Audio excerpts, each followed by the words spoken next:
Hi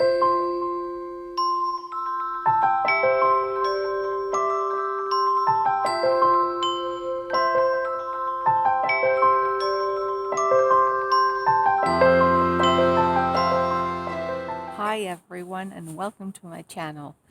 My name's Nina and I usually host a podcast called NiinaN Knitting where I talk about my knitting mainly, but also crochet and other kinds of crafts, whatever I start making.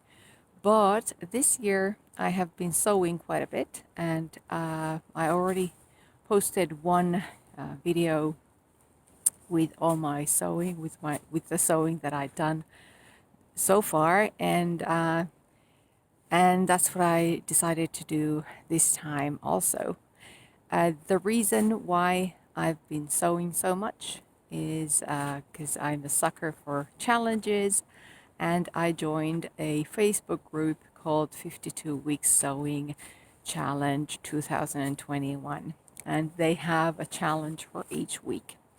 Last time I recorded, I had recorded a video clip with the first thing that I'm gonna show you, but I forgot to put it in the video when I was editing.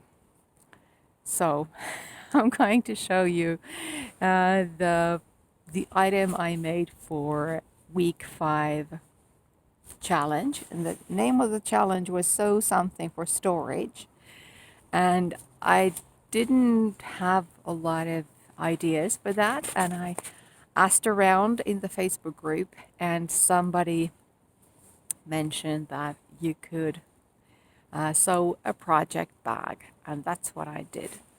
Here it is.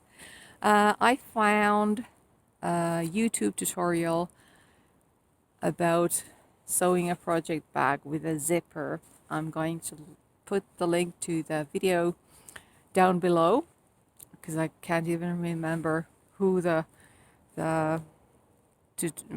person was who was making the tutorial. She had seen a blog post about making a project bag with a zipper, so she just made it into a video, more or less.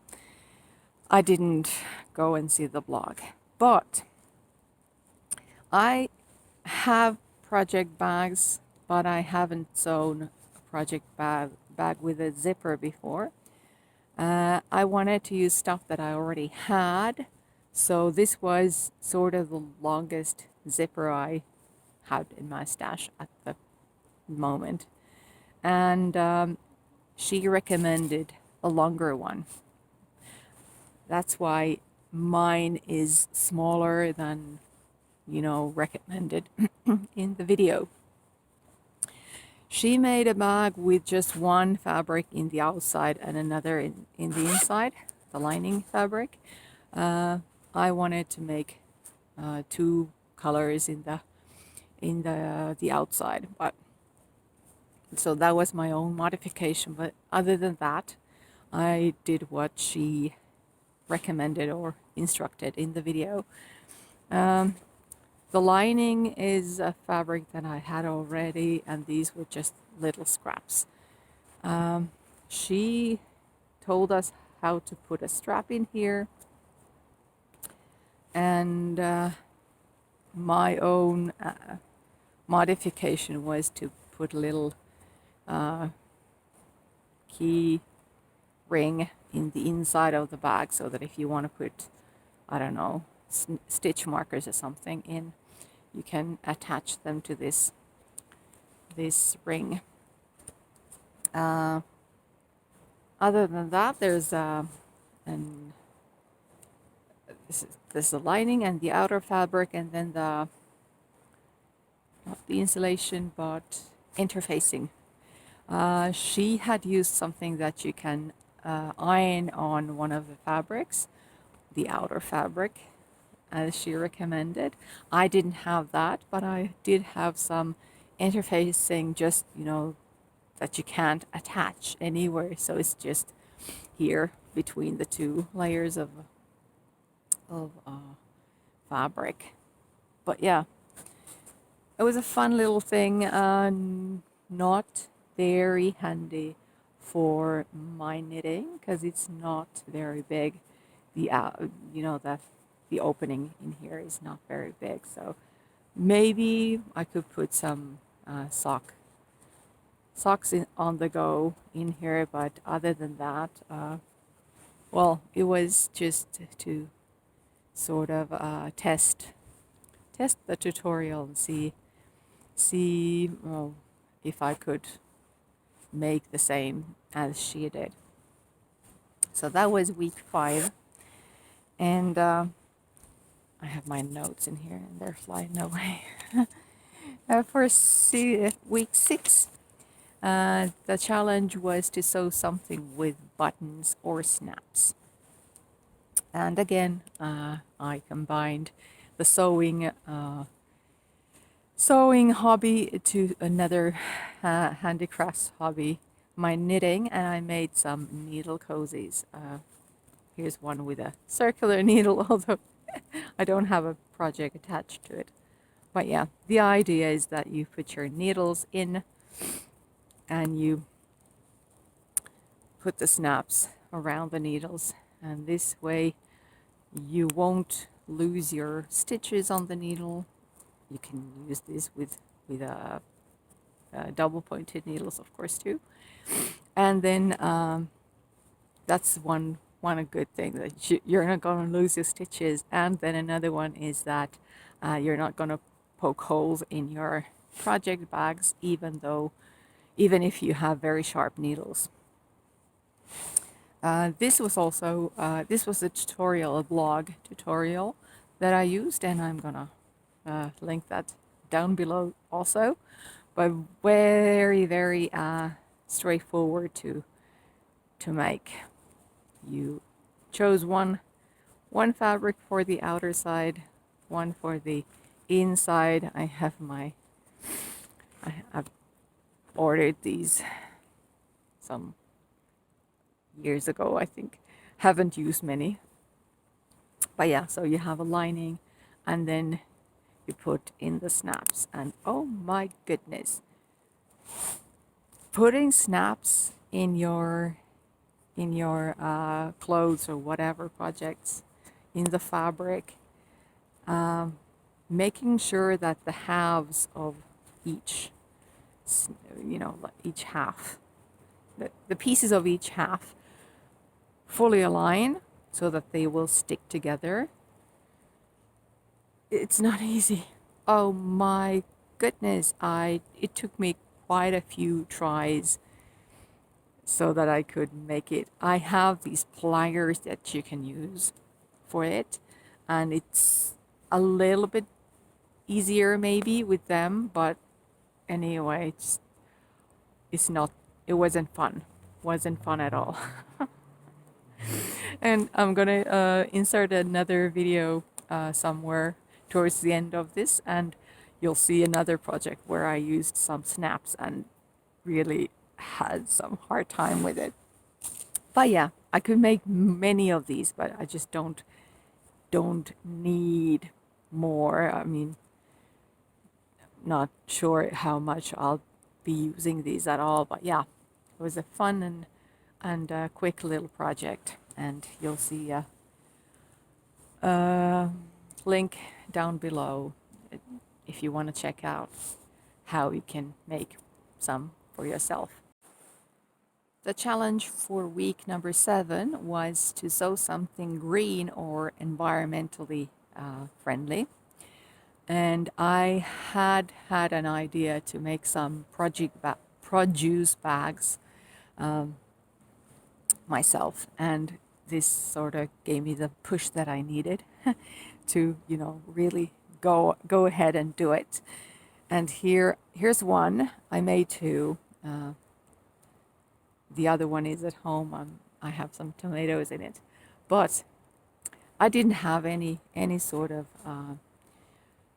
instructions for this, but it's very simple. I had this measure net for against mosquitoes. This was from a package where you had the sort of scotch tape or something that you can put around your in the window frames, and then you can just stick this for the sort of the venting windows, the narrow ones, so that you can open the window, but still the mosquitoes won't get in. And I had used some, but I had leftovers in the package, and I've had it for, I don't know, maybe 20 years or so. This time I decided that I'd make some bags because I don't think it's gonna, you can't really put a lot of weight in, and that's why I decided to make sort of small bags for this one.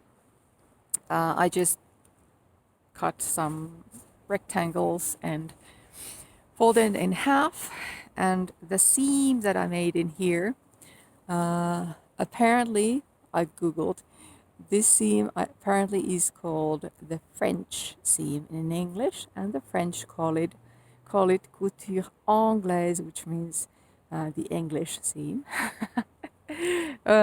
We Finns have another name for it, but whatever. This is, what you can use when you're doing the really fancy seams for your blouses. If you're using fabric that you sort of is a little bit see-through, and you want to make sure that your seams are nice and tidy. But yeah, the way you do it is I folded the net in half, made 2 seams on both sides, then I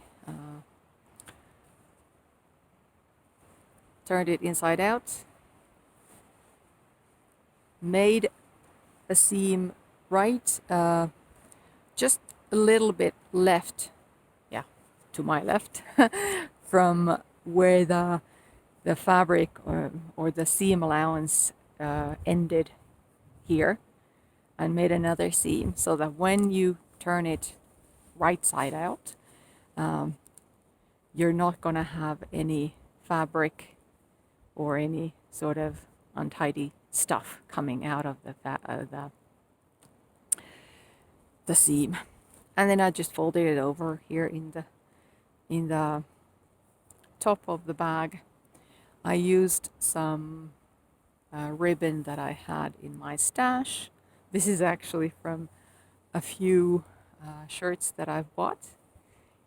T-shirts or other kind of shirts that you have, where when they put them on the hanger in the stores, they had these like loops from the shoulder seams, and they put the loops of the ribbon around the hanger so that it won't fall off. These are those ribbons from several shirts. But yeah, this was something green for environmentally friendly. And what was the next thing? Oh yeah, week number 8, sew something other than fabric. And I really didn't want to go out and buy anything. I wanted to use stuff from my stash. And I have had this faux leather, I think it's faux leather or something, just, I think it's vinyl or something, fabric. And I've made some baby slippers and used it in the soles years and years and years ago. But anyway, I had some left over in my stash. And I also, the slippers I have at home that I use after sauna, and when I put on my robe and I put my slippers on, they were really, really worn out. So, problem solved. This pattern is from artenio.fi. I'll put it on the screen. It's just the pieces on the website. They're called Slippers, so you can find it in English even though it's .fi, so it's a Finnish domain. And then there's a video tutorial without any talking. So this, will be easy to make if you want to make some for yourself. But yeah, here's the faux leather. But again, the same fabric for the top. I had some corduroy, actually had some pants, corduroy pants that I'd worn out, but I didn't throw them away because, even though there are some holes in there, there's a lot of fabric that you can use. So I used the black corduroy in the sort of bottom or top, whatever part you think it is. And then here you have the same fabric, but I didn't have enough for the top part of the foot. So I used another fabric for that. And then there's the interfacing between the corduroy and the sole of the slipper.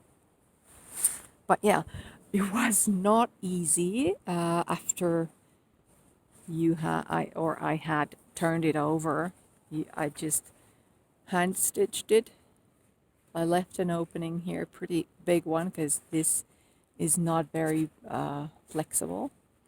So I left quite a big opening to turn the slipper over, and then I hand stitched it. And no, it's not very neat, but I don't care because they are for use. They're not for they're not for showing, it's for use. And then the last one I have in here, and then there's another one with another video. But for week number 9, the challenge was to sew something classic or timeless. And of course, you can interpret it the way you want. My daughter has grown almost 10 centimeters since last summer. She needed more t-shirts. And so I made her some t-shirt. That's a classic, right? Here's one. I'll insert a photo. I made 2 at the same time. I just used different fabrics for the other one. I'll try and remember to put a photo of the other version, but other than that, there's the same. The hem is straight. This pattern is called Aaltopaita. It's from kangaskapina.fi. You'll find that on the screen. And the way I sort of justified this project, I said that, okay, t-shirt is a classic, but also Aalto is Finnish for wave, and that's sort of, I guess, what this curve represents. But also Aalto is a last name here in Finland. There's a bloke called Alvar Aalto, Finnish.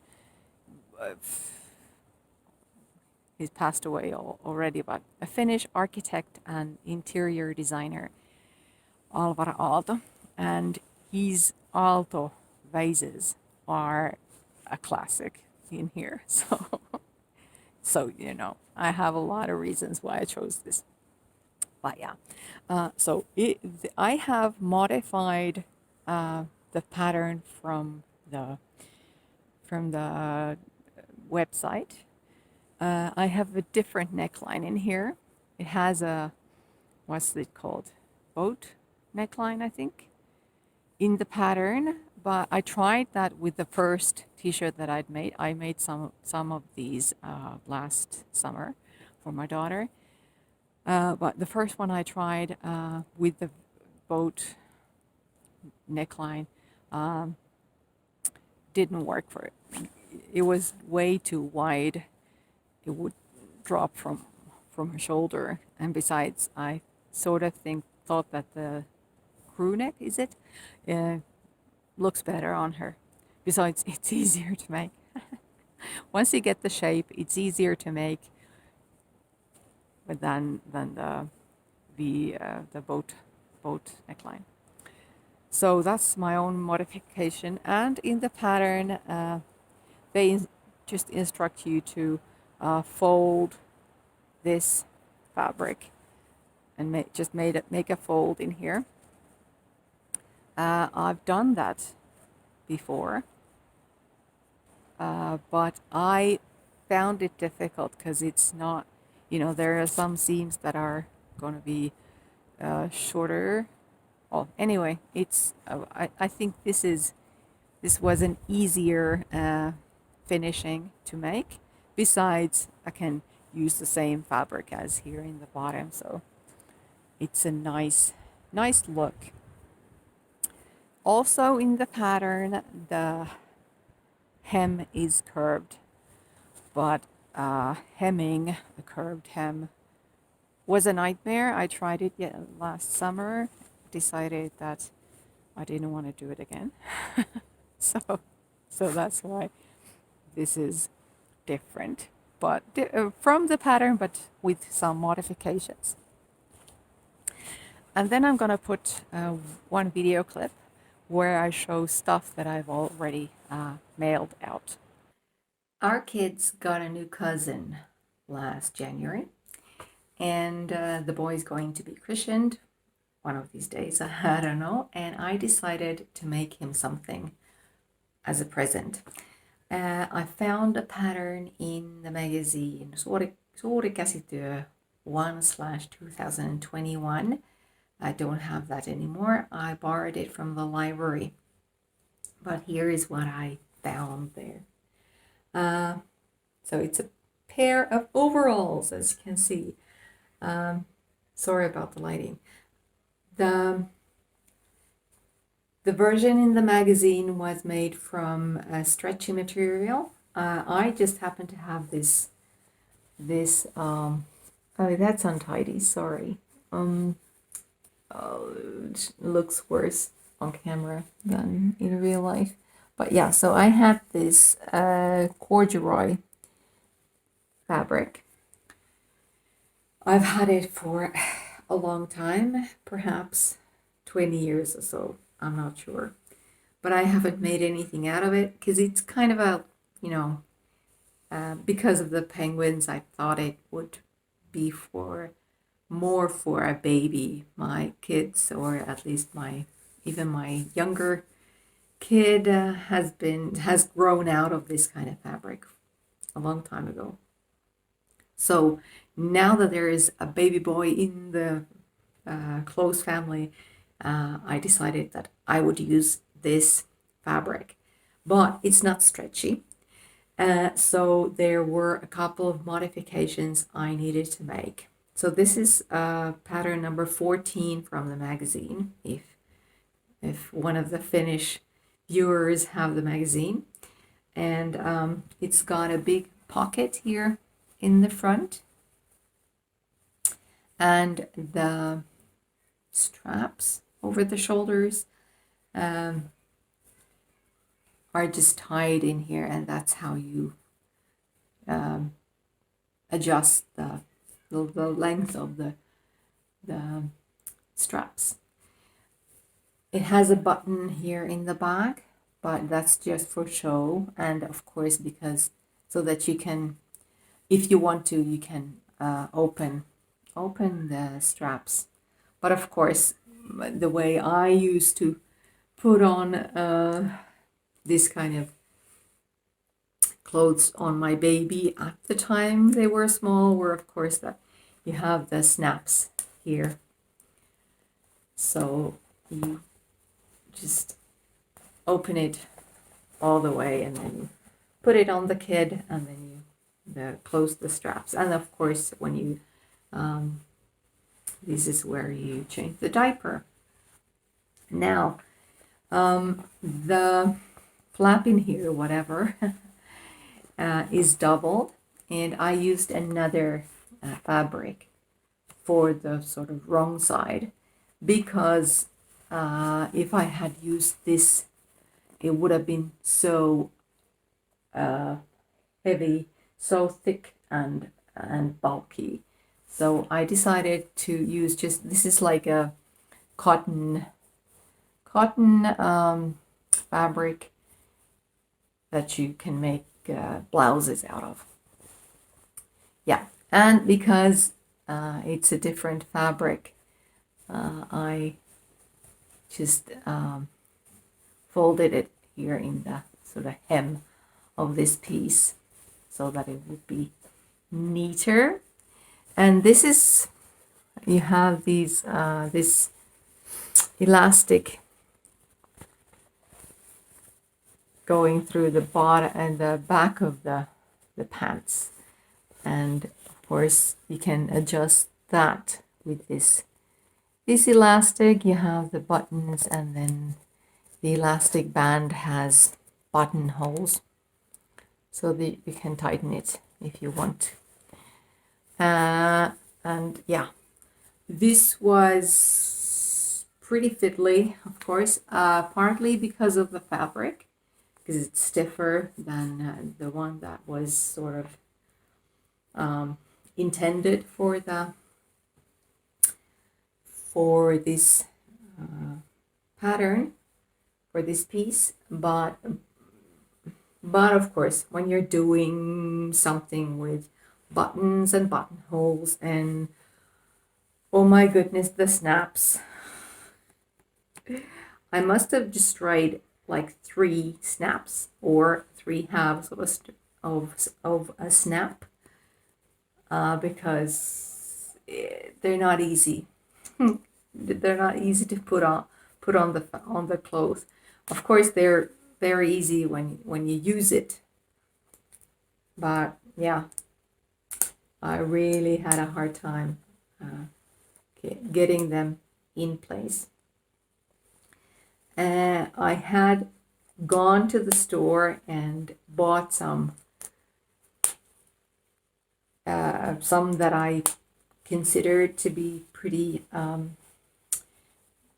good quality, because of course when you open and close them time after time, you really don't want them to pop, break. But oh my goodness, it was very hard work getting them right. But the instructions in the magazine I thought were pretty okay. This is something that I added myself, the red one that you saw. In the magazine, they just told you to fold the fabric, but since I thought that because of the fabric, these pants will be sort of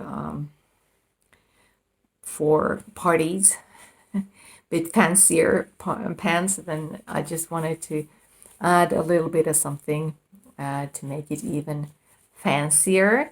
And of course, if that's also one thing, that if the legs are too long, the parents can sort of fold them up and still it'll be okay.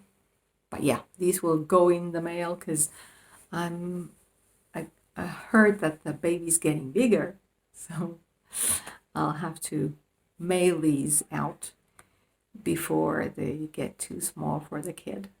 That's all from me this time. I have another project ongoing, but I'll show it in the next video. I don't know when that's gonna be. I'm not sure if it's gonna be in a separate video or in my sort of normal podcast. We'll see what happens. Anyway, I hope you have a nice time and happy sewing. Bye.